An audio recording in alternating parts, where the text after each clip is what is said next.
Now, my dear student, we are on the question number 13 of the exercise D.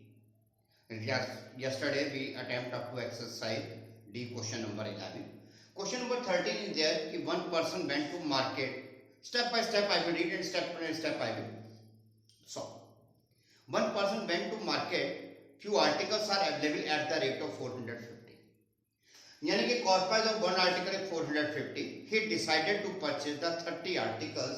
So 30 articles he want to purchase. So naturally the cost price will be 450 multiplied with 30, that is 13,500. He paid this much and bring to his shop. He decided that in this overall he will get 10% profit. Means in his investment of 13,500 he want 10% profit. So due to that SP will be 100 plus profit percent of CP, 100 plus 10% of 13,500, that is 14,850. So he decided that I purchased for 13,500 but I will sold it for 14,850. Next day when he opened the shop, at that moment he take 1/3 of the item out. यानी कि out of the 30 he had taken only 10 items out. As the items are 1/3, so naturally cost price will be also 1/3. So what is the cost price? 1/3 of the cost price, that is 4,500. But by chance, due to any reason, he suffered a 6% loss in the first day's transaction. So loss is 6%. So 100 minus lot percent of CP. So he received only 4,230. फिर सुन लीजिए, he purchased items worth rupees 450. He purchased 30 pieces for 13,500. He want to earn 10% profit, यानी कि he want to earn 14,850. But by chance, on first day when he sold 1/3 यानी कि 10 item, 1/3 यानी कि 13,500 का 1/3 4,500 rupees item, he suffered a 6% loss and he received only 4,230. So he sit at home and he think about it. उसने कहा कि now जो मेरे पास सेकंड पार्ट बचा है, फर्स्ट तो भी क्या सेकंड पार्ट जो बचा है उसका कॉस्ट प्राइस कितना रह गया? 13,500 के मैं खरीद के लाया था, 4,500 का आइटम मैंने बेच दिए, तो हाउ मच लेफ्ट? 9,000. फिर उसने कहा मैं कमाना चाहता हूं 14,850, जबकि मैंने कमाए हैं सिर्फ 4,230. तो मुझे अभी कितने रुपए और कमाने हैं? This minus this, that is 10,620. Now बेटा लिसन, उसने कहा कि 30 आइटम्स में से 10 आइटम मैं बेच चुका हूं, तो हाउ मेनी आइटम्स लेफ्ट? 20. तो उसने कहा जो 20 आइटम्स हैं इनको बेचकर how much I want to earn? 10,620. तो जब मैं वन आइटम को बेचूंगा तो मुझे कितना पैसा मिलना चाहिए? 10,620 डिवाइडेड बाय 20. 0 कैंसिल 0, 2 5 जा, 2 3 जा, 2 1 जा, तो 531 रुपए पर आइटम. प्लीज सुन लीजिए फिर मेरी बात को. कोई आदमी मार्केट में गया, उसे कोई आइटम पसंद आया, उसकी कीमत है 450. उसने कहा एक आइटम 450 का, आप मुझे 30 आइटम दे दो. तो ही परचेज फॉर 450 into 30, 13,500. जब वो घर आ रहा था उसने दिमाग में बनाया कि यार इस आइटम पे I will earn 10% profit on it, यानी कि मेरा सेलिंग प्राइस होगा 100 plus profit percent of CP. तो यानी कि मैं 14,850 रुपीज कमाऊंगा. वेरी फर्स्ट डे उसने क्या किया, अपने आइटम्स में से 10% 30, तो 1/3 यानी कि 10 आइटम्स बाहर निकाले. एक आइटम 450 का था, तो 10 आइटम कितने के होंगे? 4,500 के. You can do by this. और या आप ऐसे कर सकते हैं 30,500 के थे 1/3 निकाले, यानी कि डिवाइडेड बाय 1/45. वो आपकी मर्जी, आप कैसे कैलकुलेट करते हैं.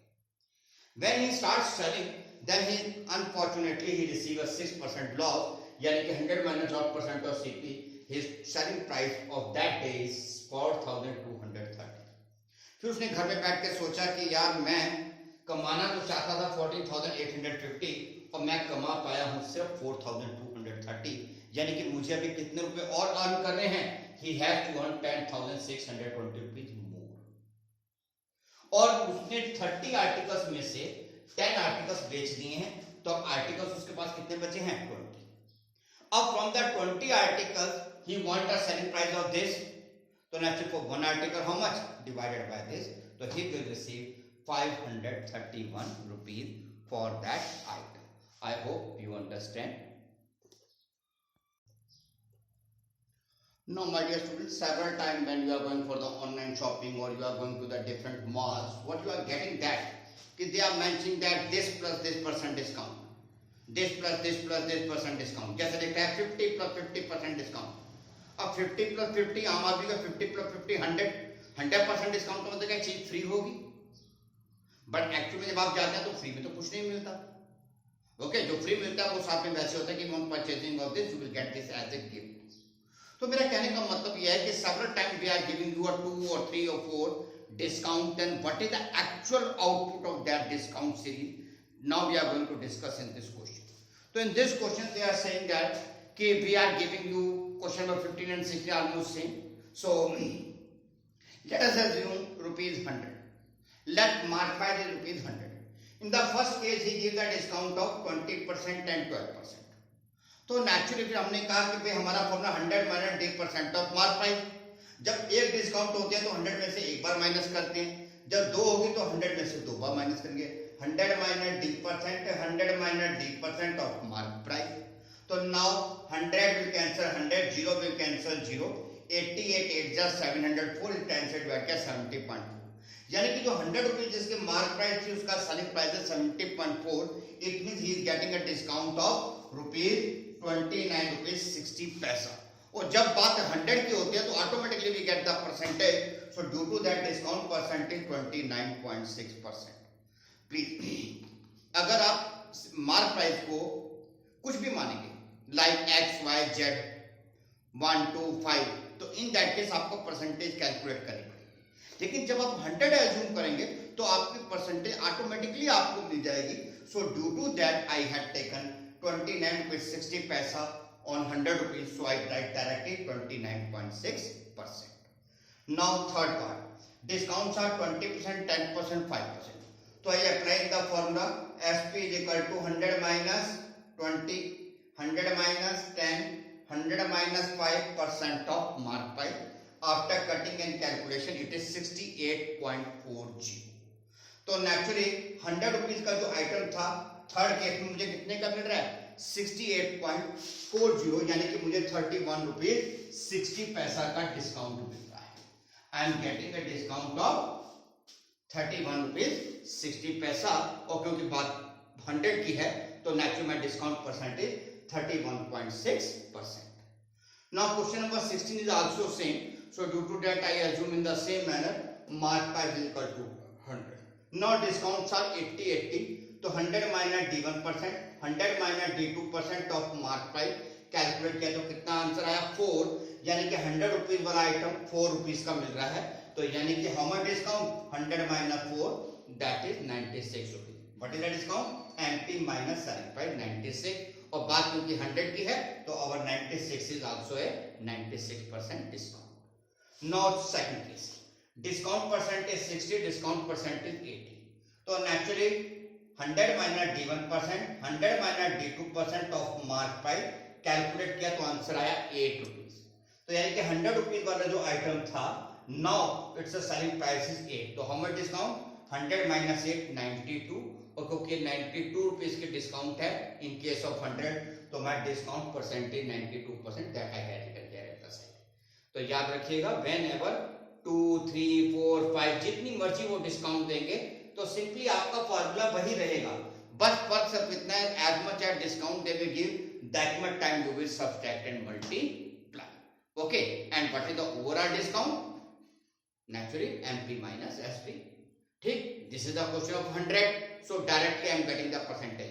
But let us imagine exam में वो कह देता है an items cost is rupees 400 and they are getting a 2 discount of 20% and 30%. तो naturally in that case answer will be different, and when you have to calculate in the percentage तो आपको formula लगाना पड़ेगा discount percent equal to discount upon mark price into 100. Okay, याद रखिएगा. अभी क्योंकि mark price they had not mention, I assume 100 for my convenience, so I am getting direct percentage. But in examination या in the test or maybe in any other question, mark price is not 100 or it is given by the examiner. So in that case you can't take a shortcut, you have to calculate. Okay, I'm going to close the video here of this exercise 8D, and I'm going to start the exercise E. Okay, so you people are requested to complete this exercise, and then you start the next exercise and the next video. I'm expected to upload it very soon, so that you will be able to start the exercise 8E also. Till then, thank you. Have a nice day.